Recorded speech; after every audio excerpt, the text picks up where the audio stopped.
Hello friends, आज की कहानी है पाद मारने वाली चुड़ैल।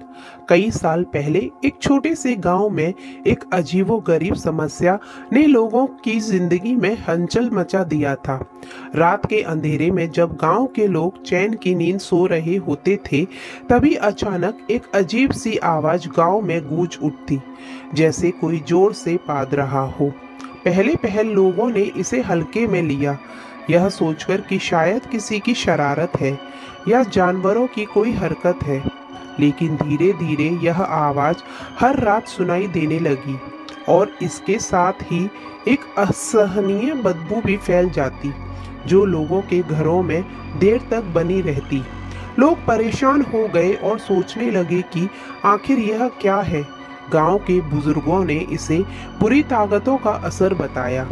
उन्होंने कहा कि यह किसी चुड़ैल का काम है, जो गांव में किसी पुराने अभिशाप के कारण आई है और अब हर रात अपने पाद से लोगों को सताती है। गांव में जल्द ही यह अफवाह फैल गई कि यह एक पाद मारने वाली चुड़ैल है, जो बदले की भावना से सबको परेशान कर रही है। इस चुड़ैल की कहानी गांव में सालों पहले एक घटना से जुड़ी है। कहा जाता है कि गांव में एक बुढ़िया औरत रहती थी, जिसे गांव वाले अजीबोगरीब आदतों के कारण चिढ़ाते थे। लोग उसे तंग करते और उसका मजाक उड़ाते थे। लेकिन एक दिन इसे इस तरह से शर्मिंदा किया गया कि उसने गांव छोड़ने का फैसला कर दिया। वह चली गई, लेकिन मरने के बाद उसकी आत्मा ने गांव में लौटकर सबको सताना चालू कर दिया। वह चुड़ैल अब अपनी ताकतों से लोगों के घरों में घुस जाती थी और पाद मारकर आवाज से गांव के लोगों को डराती थी। गांव वाले अब रात में सोने से डरने लगे थे। बच्चों की नींद टूट जाती, जानवर अजीब हरकतें करने लगते और लोग भयानक बदबू में उठकर बैठ जाते। एक दिन गांव के एक नौजवान दीपक ने इस समस्या का हल निकालने की ठानी। वह बहादुर और होशियार था और चुड़ैल की कहानी पर विश्वास नहीं करता था।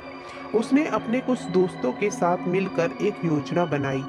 दीपक ने सोचा कि यदि चुड़ैल वास्तव में बदले की भावना से गांव में आई है, तो उसे खुद से माफी मांगकर शांत किया जा सकता है। वह और उसके दोस्त आधी रात में गांव के बीचों बीच बने पुराने पीपल के पेड़ के पास पहुंचे, जो माना जाता है कि उस चुड़ैल का निवास स्थान है। उन्होंने वहां दीपक जलाए और प्राचीन मंत्रों का उच्चारण किया, जो लोगों को उन्होंने गोद में एक बुजुर्ग से सीखे थे। जैसे ही मंत्र पढ़े जाने लगे, अचानक हवा तेज हो गई और ठंड का एहसास होने लगा। पेड़ों की पत्तियां हिलने लगी और वहां वही भयानक बदबू फैल गई। उसी समय गांव में एक जोरदार पाद की आवाज गूंज उठी और एक धुंधली सी आकृति पेड़ के पास आकर प्रकट हो गई। दीपक ने हिम्मत जुटाई और उस आकृति से कहा, हमें माफ कर दो। हमारे बुजुर्गों ने तुम्हारे साथ बहुत बुरा किया था, लेकिन हम अपनी गलती के लिए माफी मांगते हैं। कृपया हमें माफ कर दीजिए और इस गांव को छोड़कर चले जाइए। चुड़ैल की आंखों में आंसू चमकने लगे। उसने दीपक की ओर देखा और कहा, तुम माफी क्यों मांग रहे हो? इसलिए मैं तुम्हें माफ कर देती हूँ, लेकिन ध्यान रहे, कभी किसी के साथ ऐसा व्यवहार मत करना जैसा मेरे साथ किया गया है। इसके बाद उसने जोर से पाद कर कहा, यह मेरी आखिरी विदाई है, और वह हवा में घुल गई। उसके जाते ही वह भयानक बदबू भी खत्म हो गई और गांव में हमेशा के लिए शांति लौट आई। उस रात के बाद से गांव में कभी पाद मारने वाली चुड़ैल की आवाज नहीं आई।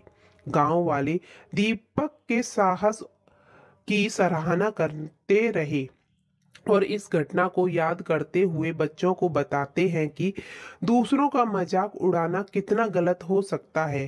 तो फ्रेंड्स, आज की कहानी आपको कैसी लगी मुझे कमेंट करके बताइएगा।